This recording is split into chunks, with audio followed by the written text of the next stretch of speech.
FlyOver State of Film was shot in front of a live studio audience.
Shut up. What's this movie? No, I'm actually doing something I always. This movie need to is do like is- slow key the John Holmes Yep. story, right? Like that's kind of like what it's trying to be. Quasi based on the John. Yeah, I'm not too sure on Mark Wahlberg's age in this, but this is one of Mark Wahlberg's earlier roles after Fear, when he showed he kind of had the chops to get a little bit serious, get a little bit out there. I mean, Basketball Diaries, everyone saw that and saw what he could do. But this is about, I don't want to say he's what is he, like 18? Maybe? Well, the character is like 17, 18. 17? What are in the beginning? Yeah, working in California, just doing this shit. Then you realize he's doing some shit on the side. He's seen in a restaurant as a busboy by, goddamn, Burt Reynolds. Yeah. Playing Jackie Treehorn. What's that? Playing Jackie Treehorn. Yeah. Who is basically probably one of the most famous porn producers in America in like the height of the 70s porn era. Sees Mark Wahlberg. This movie's purely fictional. Yeah, purely fictional, but it's like low key John Holmes. Based on somebody, yeah. He's same thing. He's kind of scouting in a restaurant one night, eating dinner, sees Wahlberg. Mark Wahlberg was 35 years old. Wait, when he shot this? Yes. Get the Wait, fuck. I mean, what? he looks like he's fucking 20 now. 35 years old. He was born in 1962, and this movie came out in 1997. I have beef, by the way, with Mark Wahlberg with this fucking movie. Get the shit out of you, Joe. Let me set it up. No, go ahead. You can beef with Mark Wahlberg. He fucking committed. No. a hate I crime. know he's beef, but that's a good. Let me set it up. Oh yeah. So basically, what happens is Burt Reynolds discovers this young kid in a restaurant and invites him to start his career in a porn. It literally takes left, right, up, down turns. This movie again. How long is this? 2 We hours. get introduced to his world, and you meet all the cast of characters, the different porn actors and actresses, the behind the scenes people. The whole. There's this whole like family of like people that work on these movies. I think a good way to describe it without describing it is it's Goodfellas of porn. I was gonna talk about that later when I criticize the movie. I have a part later where I want to be like, "Hey, this is a love fest, but it's not a perfect movie. Let's talk about it." And I was gonna bring that up that it feels kind of like a little too much. Like, "Hey, we're doing Goodfellas, but with porn." Well, the director has been very open that he wanted to out Scorsese. Especially in the opening sequence, which I feel like this opening sequence is better than Goodfellas, and the only reason why is because it has Luis Guzman in it. Yeah. No. Luis First of all, Guzman it's carries it. we're talking Suicide Squad level needle drops in this opening scene with at the yeah, party. that's true. It is intense. I was like, okay, we fucking get it, dude. It's the 70s. Like, Guys, we have Luis Guzman. like the way you say he wanted to out Scorsese makes 100% perfect sense when you hear that first scene. You're like, Jesus, this is like boom, song, But bam, I don't want song, scene. characters. Scorsese. Well, there's like a so- scene at the pool party when he's really getting introduced to everybody. You get introduced to John C. Reilly for the first time, but you go into like a one. I don't want to say it's one long shot because I can't remember if it is or not with no breaks, but it's you just jump into conversations. It feels like that where you follow him through, yeah. And like Don Cheadle's talking about his different styles and all that type of shit. I feel like obviously PT is like an amazing director, but I feel like if PT would do this movie today, it would be so much fucking better than it's now. Oh yeah, and it's because he found his cinematic language. Like if you watch There Will Be Blood or even Inherent Vice, which is not an amazing movie, or Phantom Thread, it doesn't feel like he's trying to imitate somebody, which in this case he's trying to imitate Scorsese. It's an amazing movie. I'm not gonna say it's a bad movie. No, we're not saying nobody's saying that. We're just saying that you can also be objective and be like, it's an early work from a great director. So there's things he improved on. Like if you would do it today, I just wish he would do it today to see how the camera work would be completely different. Not do a sequel, but do like a companion piece that feels like a spiritual sequel to it. Like I could see that. It's a there's like 3 or 4 Coca Cabana scenes in this fucking movie, right? Yeah. And there doesn't need to be. But I disagree with Yusuf in the sense of I don't want to see like a good Paul Thomas Anderson, like his honed his skills make this movie, because there is an earnestness about why it's so good. Yeah, that's why it's good, because it's so raw. Right. It's so too like polished. I don't think it would work. I think we'd go, okay, like, hey man, I agree that it would probably also take away from the realness, like, because I do feel like it feels very real and alive, like you're in it. And I feel like maybe Paul Thomas Anderson's modern works are more detached. You know what I mean? You feel like you're watching it more. Yeah, he created an atmosphere with his recent work where the camera feels more of a voyager. It feels do you think that if he floating if he shot this movie now, there's this one scene that like I feel like he has a lot of throwaway scenes in this that he leaves in, which is fucking cool because a lot of them are comedic. Like again, the first time that Mark and John C. Reilly meet. Oh, John C. Reilly competition on the board. Was this everybody's like? Well, no, I always think it's everybody's first John C. Reilly, but you guys all watched him in. You guys were young, so you all saw him in like Ricky Bobby before you ever saw this, right? Yeah, I saw him. My first John C. Reilly is Dolores Claiborne. He plays a cop in that. Well, like Perfect Storm, I saw him because I saw him in more like that movies like that before I saw him in comedies. Like, that was me. It was comedies I saw him in, and then went back and was like, "Oh, this guy's legit." This actually, one, no. They're doing like he's like, "I'm gonna do a can opener into the film." Like, I feel like Paul would take that out now and not leave that in. Where it's, I disagree in that he wouldn't leave it in. I just feel like it's not that he doesn't leave stuff in because his fucking movies are long still. It's that he wouldn't be interested in trying to out Scorsese. You know what I'm saying? Like he would be interested in. But you want to see Boogie Nights now that he's honed his own style. But he doesn't. But it works though. That's my. Oh no! Yeah. Oh no! He like the thing is he doesn't out Scorsese, but he does a good job of imitating. I mean, it's a great movie. If you told me that, and if you were watching this movie and I didn't know anything, and you were like, "This is a Scorsese movie," I'd be like, "I believe you." I'd be like, "Yeah, okay, I buy that." I'm gonna correct you. The first time I saw John C. Reilly was Gangs of New York. That's why. That's a great one. Yeah. Yusuf, same. Oh yeah. Fun fact about that, he was in 3 out of the 5 Best Picture nominated movies that year. Cold Mountain, Gangs of New York, and the others, I think. He's not in the other. So, the Hours. The Hours. Okay. Other fun fact is, in canon, John C. Reilly has a huge cock.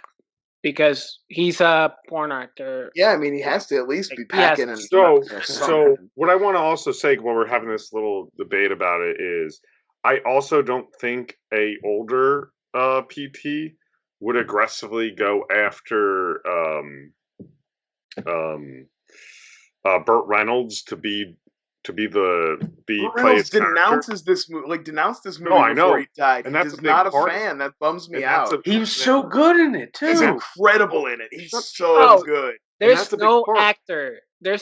No could do that. Good night, honey tits. And it sounds like a fucking Oscar nominated line. The scene with Wahlberg literally and said you'll get nominated for an Oscar if you do this, and he did it. Did Burt get nominated that year? Yeah. Yeah, I thought he did. And they say he lost, and they believe he lost because he was shitting on the movie before the awards. Probably. I mean, yeah, of course. It's political shit. Why would you do that? Bums me out. It bums me out that he couldn't acknowledge, like, even if he didn't like the movie, that he couldn't acknowledge how good he was in it. I think he didn't like it. I mean? Like, I think he didn't like it. Been able to appreciate it like that. I think he didn't like it also because if you read like the little trivia while you're watching it, it's like well documented that like to prepare for the role, he went to a lot of porn sets, and I think like he just didn't like that aspect, so he brought I that. don't feel like he needed to go to a. He was just a director. He didn't have to go to that length. And he's been inside of reshoots his entire freaking life, pretty much. Speaking about that though, he's how we're talking about PT imitating people. Apparently, that really pissed off Burt Reynolds too, because he was like, I've seen this scene before. Like, why are you doing it this way? Like, apparently there was big fights of like PT like wanting to do things like how other people have done them. If you read the trivia, who knows how accurate that is? You know, one of my favorite scenes in the beginning is John C. Reilly margarita scene. This is how I make margarita. The whole thing with them and how much you bench and everything, like that's just that's a classic. Like him, like going like this and going and just sipping on the bottle as it goes in. John C. Reilly really eats up this role, and the other one that eats up this role. It's crazy to see him so skinny in this role. Yes, he's so skinny. I was like, he looks like a rail now. Like he's so skinny. But the introduction of Philip Seymour Hoffman. Oh, his character's heartbreaking too. Oh, yeah, it is heartbreaking. But to be honest, I feel like it's one of the nicest turned down of a homosexual in a movie that I've seen. Yeah, I bet real life Mark Wahlberg wouldn't have been as nice as Dirk Diggler was. Oh, it's hilarious that Marky experiences hate crime during this movie. It's hilarious. Yeah. I appreciate it. It's like, oh no, it's all cool, man, and he tries to just be like, let's just go have a drink. Did you like my car? Do you like my car? But I really do like, and going back, I don't know why we keep harping on PT, but it is a good conversation. The sequence where he sees Marky, it is very experimental, and I don't feel like PT today would do it the way that it closes in on Mark Wahlberg. Like the whole screen goes back. I like the way he did that with the sex scene with Dirk and Amber Waves, Julianne Moore, where he cuts to like the kind of like 35 millimeter like little like small screen. Oh, incredibly hot. Yeah. We could have talked about that scene. I'm not gonna lie. When she tells him to, shoot inside, I was like, oh, that still is like we talked about in the Terminator scene where she grips the sheets. It's like the same vibe. I get that same vibe there. Wow. I could go. Yeah, I exactly. could go again. I could go again. And you get the impression, and that's where I like. It's like it's subtle things like that. They're like, oh, it's not just that Dirk has a big dick. He can fuck, like, you know what I mean? And they make a point to like that scene. I was gonna say this something special. Well, see, that's when like Burt Reynolds, when he lights his cigar and he's like, when he fucks Heather Graham in front of him for the first time, like no one can do that and be like that believable. To like he's just gonna watch and like just and then he's like, you told me this. By the way, once again, give him age here. If you told me this movie existed when Austin Powers, The Spy Who Shagged Me, came out, we would have been trying to find this movie. Yeah, has she done other things too, like that? I think she's done Heather. I mean, this was pretty much Heather Graham's breakout role. I think this was her first. She was in Swingers, I think, before this, and maybe some other small roles, but like not anything. She's another sad character too. Like every single character. Dude, when they kicked that dude out of the limo. That's honestly a horror movie. I would say Reed Rothschild is the closest to a character who kind of skates, like as far as doesn't have any super tragedies happen to him. No, because I feel like the saddest character. Reed Rothschild is John C. Reilly. Yeah. Oh, okay. Yeah. Well, he really hits rock bottom though with his drug addiction, so you can read into that he's just fucked up. But I feel like he's kind of tagging along with Mark Wahlberg during that. Like I feel like that's more about Mark's drop. Like we don't see. Can we talk about though the best character and the most tragic, which is William watching his wife getting fucked. Every single dude. Billy, yeah. What do they call him? Little Bill. They call him. His name's Little Bill. It's so hilarious that nobody gives a fuck. Like he's so pissed. That's my wife. And he's like, all right, Little Bill, what are we gonna do about the light? Like he's like, we're not for camera either. Yeah. Okay, but tomorrow we have a shoot. What are we gonna do about the lights? And he's like, my wife is getting fucked. It's like, okay, Oh, there's a great. This movie has a classic movie. Like he misread the line, but they leave it in. It's like he says something like my wife has an ass up her cock or something in the driveway. Like he flips it around and they leave it and they left it in. I noticed it. I was like, it's so funny that like they just let it ride because he's so flustered. He said the wrong thing and like they didn't redo it. It's really funny. He's great. And that's also another Scorsese sequence where he follows William H. Macy from the bedroom to the car, back to the bed. I didn't remember. I was watching with Sarah, and she asked me, she's like, does he kill them and himself? And I couldn't remember, and yeah, he does. Yeah, and he smiles before he does it. It's pretty fucked up. Yeah, he does. That's when he definitely the straw broke the camel's back on that one. That's when so Laura does not like violence. That's when I lost, or like blood and gore in movies. That's when I lost Laura with this movie. Like she's a really good. That's I mean, there's one more violent part, and it all happens kind of at once. But like I would say, that's the most violent moment. Yeah, probably. She liked. By the way, she liked it. It was just very much hard to get her back on board. Yeah. Can we talk about the best scene? The second best character, Don Cheadle and the black cowboy. That's so good. It's so good. I said it's canon that the guy from Hootie and the Blowfish saw this movie and was like, "Yes, I'm going country. I'm doing it." That's like he's the realest character in this because he's like, this is my dream, and it's so like minor because he's already like in an industry, and I mean he makes it work, and it's the only part of the movie where you're like, I'm happy for you. He's the only one. I feel like he's the only one that has, even though it comes from a very fucked up tragedy, he has a happy ending. Like he gets the money, he sets up his store, he has a baby with his wife. The actress that plays his wife is like really somebody you see a lot on TV. Like I realized, I was like, oh man, she's like in an episode of Seinfeld. She was on NYPD Blue. She's like somebody I was always familiar with more as a TV actress. Then she pops up in this. I was like, oh hey, it's that lady. I love that little story, but the scene I keep wanting to bring up though, and I think we all know what it is the fucking Are You a Speedwagon? Oh yeah. Now I wanted to say this was going to fall into my so good. Can I real quick though? This was going to fall into my light criticism area where I'm like, this is why there is a part of me that says you can tighten this movie by cutting that scene out. Yeah. Marky Mark hits rock bottom with the thing in the truck. He's jerking off for money. He gets beat up. He gets a hate crime committed on him. That's rock bottom. You could technically pull this scene out because it's such a like a non sequitur. It's such a like standalone. It doesn't connect with anything. I'm not saying you should.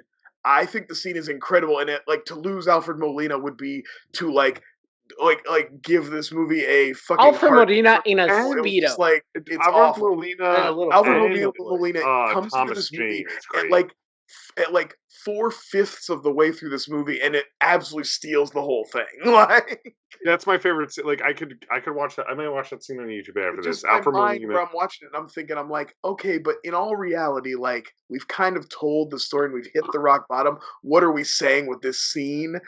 I think it's just fun. Oh no! Yeah, and also, like I said, that's why I wanted to caveat. That's what I mean. I would never think. And also on Thomas Jane, baby. Yeah, Thomas Jane, and also on a technical aspect, like the sound design of the movie just swelling up and consuming the Asian kid the kid throwing the fireworks is so good. So much. I think that's supposed to be his adopted son. I watched it with these headphones on because the wife was watching something else, and I just watched it on my laptop. And it's so fucking loud. It's so loud on your headphones. It just keeps hitting you. And the tension just builds up. And the song just keeps playing. And Alfred Molina is like... and I actually, like, once again, there's like, I keep talking about, like, heartbreaking scenes. I kind of hate in that scene is, the Alfred Molina character is another so earnest character who just wants to hang out and do drugs. He means the best. He's like, I'm rich. I just want to do drugs. and hang out with you I guys. just want to party with you guys. Like, I wish you guys brought me real dope so we could just party and have a good time. Like he looked like I was like, yeah, man, I want to kind of hang out with all you and your guns. Like, this looks fun. you seem like you might be a bit much for more. Like, I only want to hang out for a little while, and then I'd probably have to bail because you seem like you might be a bit much. But yeah, we could have fun. We could have fun for like an hour. Yeah, Mark Wahlberg. Can we talk about? Would have enjoyed that. Can we talk about Marky Mark singing? Because that was painful. It's so funny how bad they make him when he's like he was known mostly as a singer when this movie came out. Yeah. But you see John C. Reilly rocking the guitar, so yeah, get a little bit of that pre-Dewey Cox. Pre-Dewey Cox. I wanted to say, like I said, I feel like I'm trying to play devil's advocate if I feel like it was going to be too much of a love fest. And I just wanted to, as I was watching it, be like, here's some things that maybe are imperfect. It's bloated. It's bloated. It's bloated.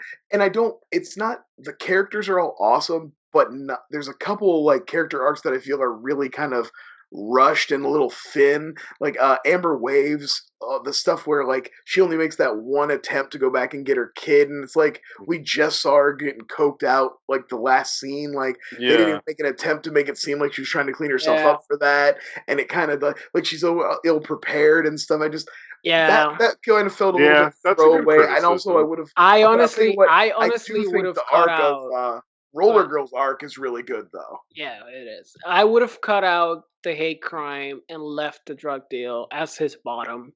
And I definitely would have cut out the child thing and also would have trimmed down his rise to fame. I feel like it was too long, too. The rise to fame, I thought watching this time, I was like, I'll tell you what, here's the one thing that the hate crime really, it kind of, as I'm watching the movie, I'm like, man, his rise to fame seems a little unrealistic. It's like nobody got this big from porn, and he's got a big new. Yeah, but he has so much heart in those movie scripts, man.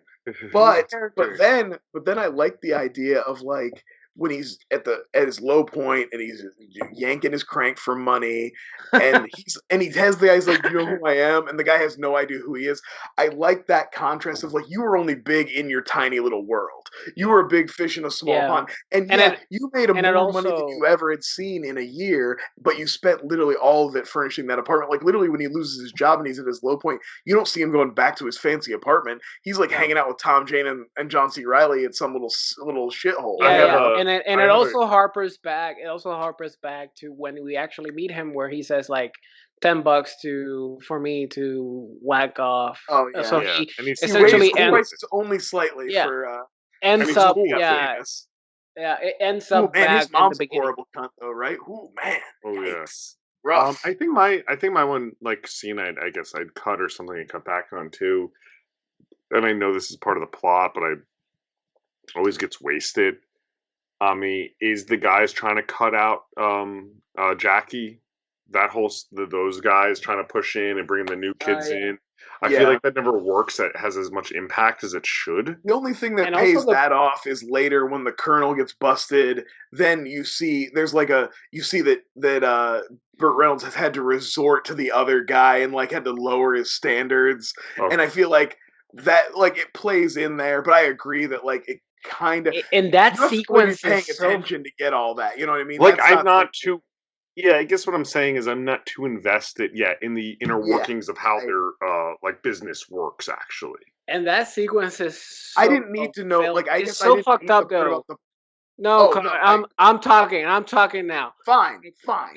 When the Colonel is actually like he's admitting to what he's done, to what he likes, is so fucked up. He's like, oh, but they're so precious, and you go like, oh no, he's talking about kids. It's Even Burt Reynolds goes like, oh, fuck off, fuck me, what the fuck is happening? I've tied my entire livelihood. Yeah, but I think like, and I think what Joe's kind of saying, what I agree with, is that like the downfall, like the rise and fall of Dirk Diggler would have been enough for me. I didn't need the rise and fall of the porn industry. I didn't need, oh no, we're going from theatrical releases to video. Our industry is declining. But I think I didn't need that. I don't care. it's fine. I get it. And no, and I think we're all at the conceit that everything in this movie is good, and the movie is already so great. That's why we're spending so much time like nitpicking and criticizing small things, because legitimately you could just go through every scene and be like, "This is awesome. This performance is incredible." I mean, the whole scene where they show you the opening of the Brock Landers movie, like where they show you like what the movie is, so fucking funny. It's so good. I always love when film the aspect ratios, little 38 millimeters are great. I always love where when Marky Mark and John C. Reilly are pitching to Sean Connery, and they go like, "Yeah, like a James Bond type." Yeah. And Sean Connery is like, Sean Connery? You mean Burt Reynolds? Burt Reynolds, sorry. He does. Sean Connery would have been really good in that role, though. Oh yeah. Maybe but you would have liked it too. That they based off their porn character off James Bond, which would actually make a great fucking. And I like the whole thing where they were talking about how like they didn't like the way that John Holmes. That's another thing. This movie's kind of trying to be a John Holmes biopic in a way, and they even like the stuff with Alfred Molina. That's all based on the Wonderland murders and stuff, which. Wonderland is an underrated movie, by the way, with Val Kilmer. Check out Wonderland; it's not bad. So but it's funny that also they acknowledge that John Holmes exists in this world because they're talking about Johnny Wadd and how he hits bitches and he's rude to women, and they wanted to be more suave and cool with their characters and more like James Bond, like ladies' men. Yeah. So TJ, this is your movie. Yeah, you beat quiet, baby. Like, what do you got? What was that? So what do you got to add to it? Yeah, this is like a movie that I saw at a really young age. Like I would go to my cousin's house. He had like a poster on his wall, and he'd watch it like every other, like Friday night. Hanging out with me. Oh, nice.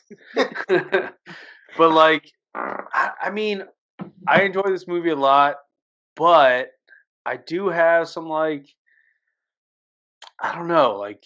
It makes me uncomfortable sometimes. It's like one of those type of movies, and sometimes it feels a little too real.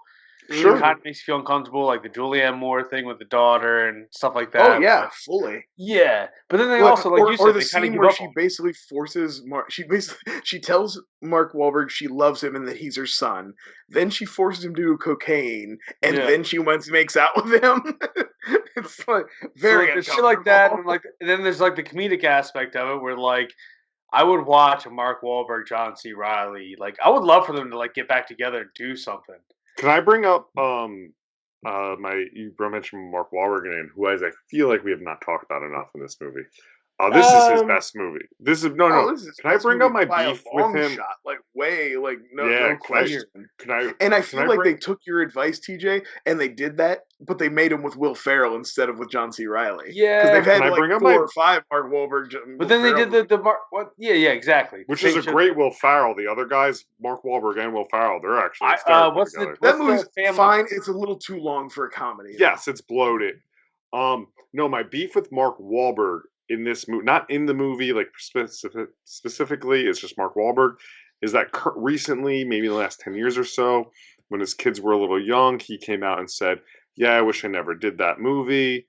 It's not something he's proud of it, but it's not something he would ever do again. And I'm like, bullshit. No, he said that he hopes God will forgive him for Boogie Nights. Okay. Same shit. Fuck you, man. Just shut up. This is literally like honestly, like you should get down on your hands and knees and thank God that you got to be in Boogie Nights every single day. This and this is it is an iconic this is film. Why you were able to do this shit like Fear. Yeah. Whoa! I love Fear. Chill. Is it me? Is it only me? Is it only me, or do you wish somebody else wishes that in the last sequence when he pulls down his pants, he had a very small dick? I feel like it would have been so good if he just pulls down his pants and it's like The Hangover. Yeah, or what's in Scary Movie where he's got the picture of the baby dick? It's like that. That would be way too real. I can't watch that. Wait. I do love the idea that they treat him like a star, and that's the whole thing at the very end. Yeah. They do. You know what I'm realizing? A little chode, this little tuna can. Wait, you know what I'm realizing with the end scene, and maybe I'm dumb.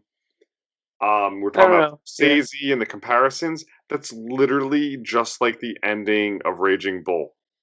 Yeah. Him talking to himself in the mirror, being like, "I'm the best. I'm the man." And then, like, Raging obviously Bull in Raging Bull, he doesn't pull out his dick. And then he a pulls out his dick. goddamn Yeah, good Raging Bull movie. too. Raging Bull is so fucking good. It's like So, it's mind blowing good. It's so good. Yusuf, speaking of how good that is, lead us into The ratings phase. Are we sure that we said all the things? I feel like we went out of our way to criticize. Are we sure that we said all the positive things we need to say about Boogie Nights? Love this movie. Period. Yeah, I mean, I think I don't want anybody to think because we spent some time just like nitpicking that we don't like. I love this movie. I was so glad to get to watch it again. No, it's fucking incredible. I think we can honestly talk for another 45 minutes flies. about the stuff it is, and still have as much fun. It's 2.5 hours, and you can argue that it's bloated, but it flies. Like yeah. you just no, it's one of those movies that you don't feel the time at all. It's a classic. Yeah. Rated, Joe. I think that's to that point that is where the Scorsese-ness affects it, right? Where it just flies. It's 2.5 hours, but it flies. I want to give it 9.4 Mark Wahlberg fake dicks. I love this movie. I think this. You know that there's a Hollywood 9.4 inches. You know what I'm saying? There's a Hollywood rumor that he actually whips out his real dick. And people didn't like it, the screenings, because he actually has a big dick, supposedly. And then they refilmed it with a prosthetic. With a prosthetic, slightly bigger dick. I believe that rumor. But yeah, that's my rating. This honestly is I don't want to say a top 10, but it's definitely in my top 20 of all time. Yeah, it's up there. Yeah, it's up there. It's something. Even now, might still be my favorite Paul Thomas Anderson movie. Yeah, I do want to rewatch. The only one that I haven't seen is Magnolia. I want to see. There's too many that I haven't seen. I need to go back because I don't think I've seen them all. I've seen them all except Magnolia. I feel like Phantom Thread is my favorite so far. I've seen them all except Phantom Thread. I was going to say. Yeah, but I want to rewatch. Fucking slaps. Punch Drunk Love though under. Oh, so good, Punch Drunk Love. I want to rewatch Magnolia. Oh, sorry. And There Will Be Blood. Just want to leave it. There Will Be Blood is my milkshake. TJ, what are you rating it? Is Phantom Thread about clothes? Yes. Yeah. Fuck that. And poisonous mushrooms and tea. All right. I'll give this 8.4 margaritas. Ooh, Riley margaritas. Nice. 8.4. This is like the classic late 90s. It comes on like, I don't know why, but every once in a while it'd be like TNT, TBS, and you just watch it, but everything's fucking cut out of it for some fucking reason. Or you luck out and see it on HBO. I love this movie. Thank you, Yusuf, for changing the pick from fucking Porky's to this. I'll take credit for it though for right now until we eventually do a bracket where it's your pick to that being brought up. Buddy, it's your pick. Yeah, thanks, Joe. Well, we know. We know. It's your pick. It's your pick. But we know. A lot of this that TJ brings up, being like, "Oh, it's like your late '90s, like this." This is the movie that American Beauty wishes it aged as. Yeah, it wishes it aged this good. Absolutely. Yep. I like that. Ryan, rate it. Oh, I gotta give this like an 8.7, I think. Wow, I can't believe I'm higher than everyone else. I mean, I love this movie. I think 8.7 is an incredible score. That's a high. That's a high. These are high scores for FlyOver. These are very high scores. I'm trying to be objective here. Like, if a perfect movie is Twister, this is about an 8.7. Like, I'm just, We're gonna just leave Howard the Duck out of it. And it's 8.7. It's 8.7 rounds of ammo pumped into Little Bill's wife and himself. Whoa, girl! Yeah, I'm going 8.5 honey tits out of 10. Yeah, it's super good. Every single actor eats up his role. Burt Reynolds is amazing.